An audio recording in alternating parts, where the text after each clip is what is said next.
Here's how James Melville put it.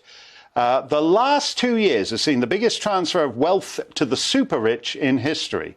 Government, media, technocratic and corporate agendas are being dressed up as virtue smokescreens for a massive asset grab that is responsible for so much human misery. It's a giant con trick. James joins me now. It's that obvious, isn't it? It is for us, but not for most people. It's under the smokescreen of virtue. If you look at, for instance, the top 10 richest people in the world have doubled their wealth over the pandemic, but 99% have seen a decrease in wealth in real terms. And the auspice of virtue keeps coming up, whether it's stay safe, it's for your security, it's for your own good. Now, there's a number of lessons of history that we know, and one of them is about virtue and about authoritarianism, using virtue under the auspices of staying safe. And people have gone along with this. And I'm staggered as someone who sits on the left of centre, even though a lot of people will say now that actually I'm some sort of far-right conspiracy theorist, which I'm not. My views are fundamentally the same.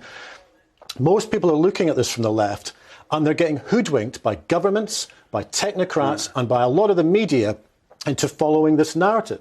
I mean, if someone had said on the left 20 years ago that somehow they would slavishly be supporting aspects of our big media, billionaires, and also big pharma, what has happened to the left in all of this? So I see it very much as the left has left me, but I'm still left on the left.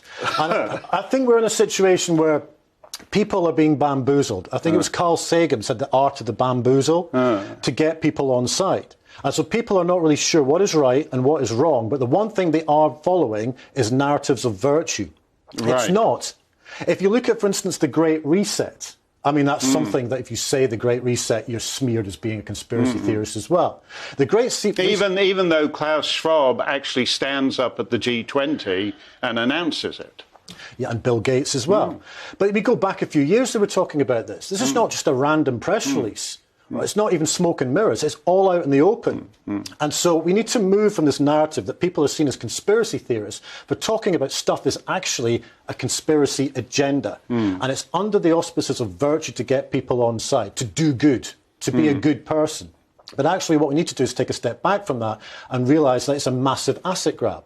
Right. If you look at land, you look at money, you look at data, you look at people's health, autonomy, it's all under this, where they're trying to control us, take away our freedoms, and what's going to be left at the end? We own nothing, but we're happy? No, we'll own nothing and be miserable, but the billionaires, the technocrats, will be happy because they'll obtain more assets, more money, potentially more access to people's data, and fundamentally more control and more power.